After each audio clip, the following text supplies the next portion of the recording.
Bueno, ahora en esta parte vamos a hablar sobre el personaje en sí, Mateo Pumacahua. Lady, sobre la personalidad de Mateo Pumacahua. También usted, ¿no, profesor? Comencemos con Lady. Bueno, Mateo Pumacahua, pues era un cacique, ¿no? Cacique de Chincheros, o curaca, ¿ya? Este curaca, pues, hasta donde se tienen las investigaciones, pues, era bastante realista, era católico también, ¿no? Bueno, no se podía esperar otra cosa para esas épocas también, ¿no? Porque simplemente si no eras católico, ¿cómo era? Te excomulgaban, te tildaban de hereje, al día siguiente o eras bien colgado o eras bien quemado, ¿no? Sí, pero también creo que para ese entonces, pues ya la misma sociedad, ¿no? Sí. Ya habían cambiado sus percepciones. O sea, de hecho que para Mateo Pumacahua ya existía un Dios. Y no nadie necesitaba imponerle, ¿no? Que Dios era no la luna, no el sol solamente, ¿no? Entonces, pero más allá de eso, Mateo Pumacahua era pues una personalidad respetada, ¿no? Era un noble inca, ¿no? Que pertenecía a la nobleza indígena. Entonces tenía ciertos privilegios, ¿no? Como sus haciendas, tenía bienes, tenía caballos, tenía llamas, o sea, tenía muchos también privilegios para su familia también podía acceder a la educación. Entonces, se podría decir también que ha sido un personaje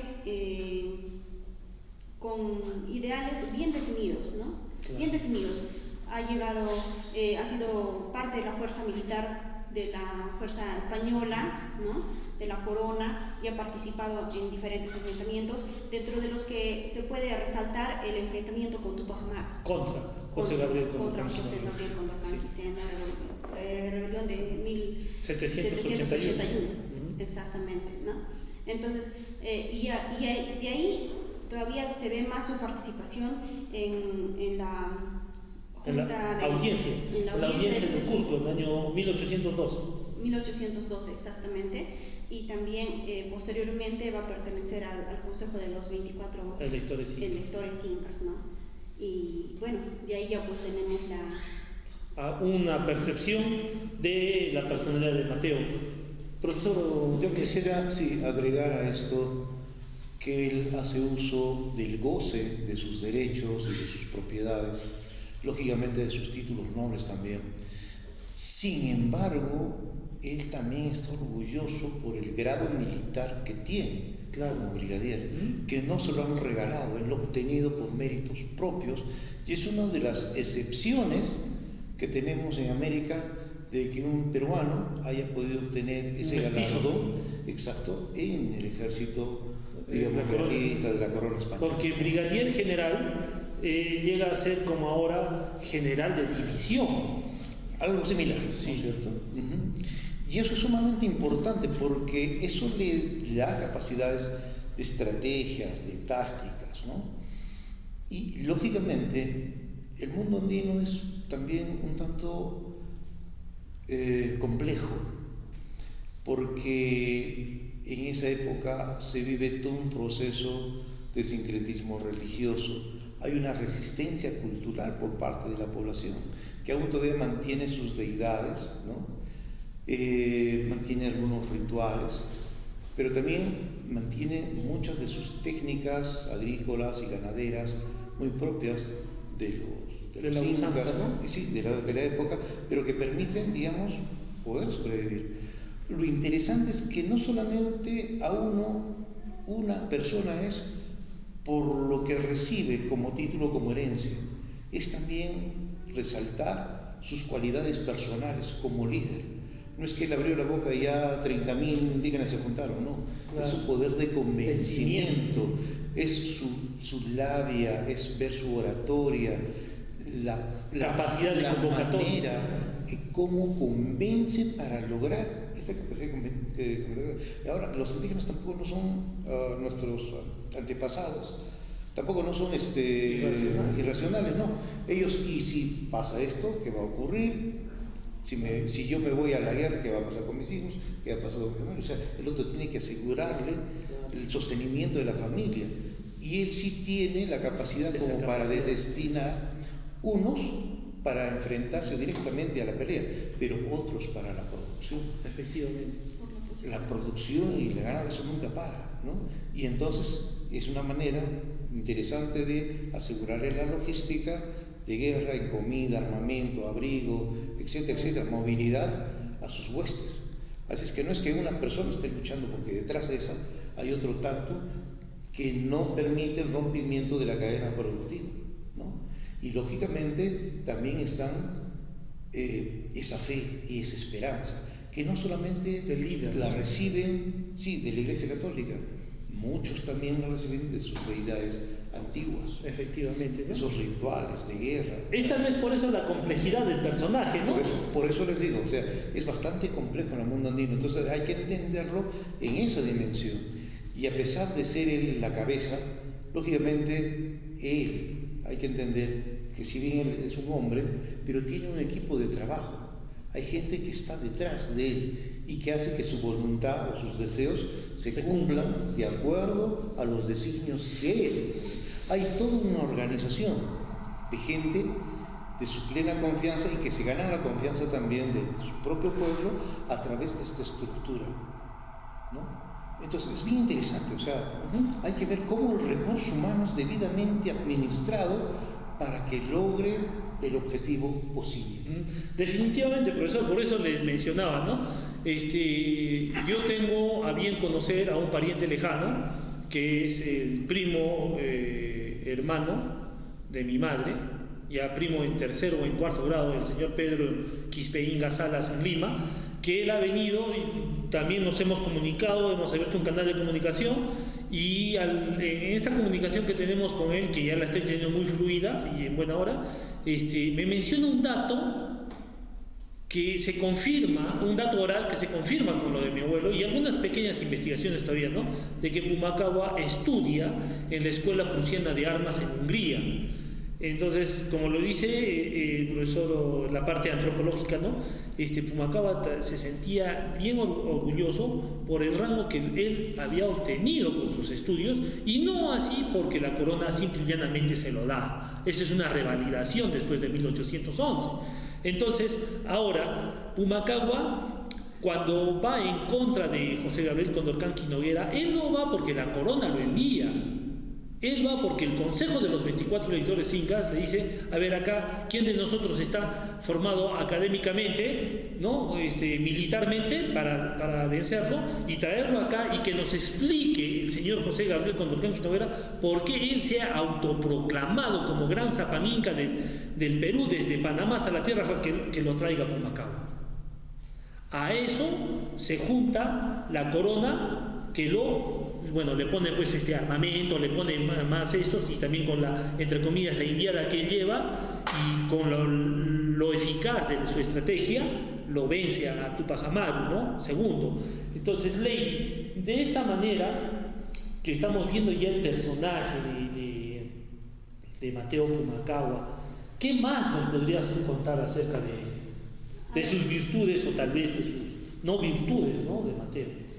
A ver, Scarlett O'Flynn, sí, ella dice claramente que la sociedad noble de los indígenas, de los incas, ¿no? Estaban en contra de Tupac Amaru, o sea, no solamente era Mateo Pumacahua, ¿no? Era toda la nobleza inca. Justamente ¿Antes o después de su revolución? Antes. Efectivamente, antes. Entonces, para Mateo Pumacahua no le va a costar ir contra Tupac Amaru, claro, ¿no? Porque de por sí él ya estaba en contra, porque no era aceptado como un inca noble, ¿no? Como un inca noble. Lo veían como un indio advenedizo. Exactamente. Entonces, por ahí, tanto Mateo Pumacahua como los otros nobles pues, no aceptaban a Tupac Amaru y entonces él accede fácilmente, como dices, a participar de la captura y la derrota, Amaru, ¿no? Posterior derrota, claro. Entonces, Lo que también hay que resaltar es que Mateo Pumacahua ha obtenido este grado de brigadier, ¿no? Y siempre ha estado con el sincretismo, ¿no? O sea, él se sentía muy cómodo en el lugar donde estaba, ¿no? Claro. Que obviamente le costaba porque así tenía que ser, ¿no? Los nobles incas también tenían que estudiar, también tenían que mejorar y académicamente, ¿no? Y tanto también en cuanto a lo que tenían, sus haciendas. Efectivamente, ¿no? Entonces, se sentía muy cómodo ahí, pero ya cuando, por ejemplo, la Constitución de Cádiz también tiene que ver mucho en este problema, entonces él se declara en contra de ello, entonces también se ve afectado un poco por los intereses de él y entonces se va a unir con los hermanos Angulo. Afectado en sus privilegios de nobleza, ¿verdad? En sus privilegios de nobleza. No en su manera de recaudar o ser salvo de algunas otras cosas, ¿no? Es en su posición noble. En eso es lo que él se ve afectado. Yo creo que algo de similitud hay, digamos, en Tupac Amaru y en Mateo Pumacahua, que se ven afectados no solamente, digamos, por los bienes, ¿no? que se ven afectados digamos, por la alcabala en un inicio, o porque van a pagar más impuestos, sino también por su honor. Se ven tocados por su honor, porque claramente dice Scarlett O'Flynn sobre Mateo Pumacahua que él va a resentir su salida. Sí, de la audiencia del Cusco, porque muchos hablaban, o sea, ya lo estaban prácticamente haciendo bullying de condición de indio, por su condición de indígena, entonces tocan su honor, o sea, y entonces en el contexto se ve, ¿no? Claramente de que Mateo Pumacahua es un noble y debería ser tratado como tal. Mientras tanto, igual que los criollos, igual que los españoles, pero ya cuando se ve esta cierta discriminación, ¿no? Por su condición de indígena, entonces tocan su honor y ahí es donde también yo creo que él empieza a pensar y a unirse a la gesta revolucionaria de los hermanos Angulo. Claro. Sí, yo quisiera agregar dos cosas. La primera, que hay que entender a la población que se mantiene una estructura que no le permite progresar como peruano. Y todo aquel que pueda detentar algo de poder, y entonces esa estructura es mala y hay que cambiarla. Esa es, digamos, la percepción que se tiene. Para la revolución de 1814. Claro, para ese entonces. Ya hubo una experiencia, y eso no muere ahí nada más. Todavía muchas ideas quedan. Recuerden que han participado mujeres, niños, y esos niños ya son jóvenes para ese entonces. Claro. ¿No?